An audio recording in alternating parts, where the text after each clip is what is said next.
Vous le connaissez, lui? Alexis Colère. C'est le secrétaire général à l'Élysée. Autant vous dire que c'est le bras droit de Macron. Il vient d'être mis en examen pour prise illégale d'intérêt. Parce qu'entre 2008 et 2016, dans les différents postes qu'il a occupés, notamment à Bercy, il a été soupçonné d'avoir pris des décisions en faveur de l'armateur MSC. Je ne sais pas si vous connaissez. Après qu'une enquête ait révélé ses liens familiaux avec cet armateur italo-suisse dirigé par les cousins de sa mère, la famille Aponte. C'est bien ça, hein. On est quand même dans les hautes sphères là. Je veux dire qu'on est dans les plus hautes fonctions du gouvernement et on apprend qu'en novembre dernier, Alexis Colère a été mis en examen. Bon, pour l'instant, il n'y a pas de date, hein, mais ça la fout mal. Ça la fout mal. Ça sent le départ. Ça fait 7 ans et demi qu'il conseille Macron. Il lui murmure à l'oreille des conseils. On a vu le résultat. 7 ans et demi. Hein. Déjà, ça veut dire que déjà sous Hollande, il était déjà là. Et on apprend aussi que Emmanuel Macron avait écrit un courrier de soutien en faveur d'Alexis Colère dans la procédure judiciaire. C'est une chose qui ne se fait jamais. En novembre dernier, la Cour d'appel de Paris a confirmé les poursuites judiciaires et elle dénonce un pacte de silence conclu entre Alexis Colère et ses supérieurs, c'est-à-dire Macron. Ce qui lui a permis de cacher ses liens avec MSC. En plus, il siégeait au conseil d'administration de STX France et au conseil d'administration du Grand Port Maritime du Havre. Donc il est soupçonné d'avoir influencé certaines décisions, tu m'étonnes, concernant MSC quand il était à Bercy entre 2012 et 2016. Vous remarquerez aussi la rapidité de la justice. On est en 2025, c'est une histoire qui date même de 2008. Ah, faut pas être pressé. Hein. Alexis Colère clame son innocence, comme à chaque fois, et déclare qu'une partie des faits sont prescrits. Ah bon? Donc ça suffit en fait. Hein, il exige que ce soit prescrit en fait. Finalement, ça a été rejeté. Et aussi, il sera entendu, ça c'est pour une autre affaire, dans une commission parlementaire dans le cadre du dérapage budgétaire. Vous savez, avec Éric Coquelet, là, le président de la commission d'enquête, qui essaye de savoir un petit peu pourquoi on a 60 milliards d'euros qui ont disparu. Et on nous avait annoncé un déficit de 4,4% et qu'on se retrouve avec un déficit de 6,1%.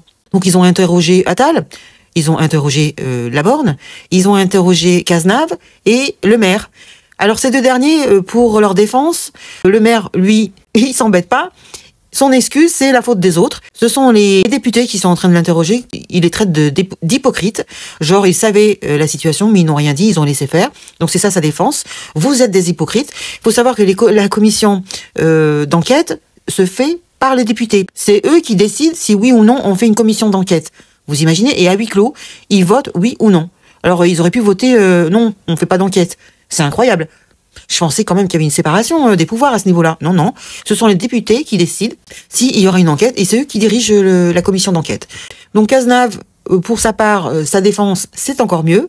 Alors il faut savoir que Cazenave, c'est le ministre des comptes publics. C'est lui qui distribue l'argent. Donc il y a 60 milliards qui ont disparu, mais il ne sait pas pourquoi. Ah si, son excuse, c'est la faute, écoutez bien, du logiciel de calcul de Bercy. D'accord. Et aussi la faute des collectivités locales. C'est-à-dire les mairies. C'est-à-dire nous, quoi. C'est pas sa faute à lui, non. C'est pas la faute d'avoir donné de l'argent à l'Ukraine, par exemple, au groupe du CAC 40, par exemple, ou les 155 milliards de fournitures de bureaux qu'on a dépensés en 2023, non plus. Et c'est pas non plus l'argent qu'on donne au cabinet de conseil, 163 milliards. Non, non, c'est pas non plus le train de vie de tous ces élus, qui est près de 200 milliards. Bon, c'est un chiffre à vérifier, très difficile, c'est très opaque, on n'arrive pas à savoir. Mais enfin, vous voyez un petit peu ce foutage de gueule, ce mépris de ces gens qui ont été à la tête de l'État, qui ont distribué l'argent, mais qui ne savent pas à qui ils l'ont donné. C'est incroyable. Alors la question qu'on peut se poser, est-ce que les hauts fonctionnaires de l'État se considèrent-ils au-dessus des lois, Bon, on connaît la réponse, puisque quand ils ont interrogé la Schiappa pour le fonds Marianne, ça a été le même cinéma, commission d'enquête, machin. Il y a eu un procès, quelque chose? Elle a remboursé les 2,5 millions? Non.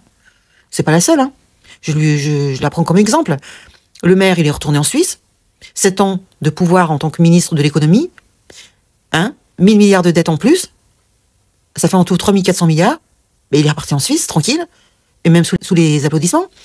Vous pensez que Alexis Colère aura quelque chose? Bon, ils ont peur de rien. Ils peuvent bien le mettre en examen. Qu'est-ce qu'il va prendre, du sursis? Et encore. Bon, ça sent peut-être le départ pour lui. Je sais pas. C'est tout ce que ça sent en fait. Bon, bah dites-moi dans les commentaires ce que vous en pensez. Merci.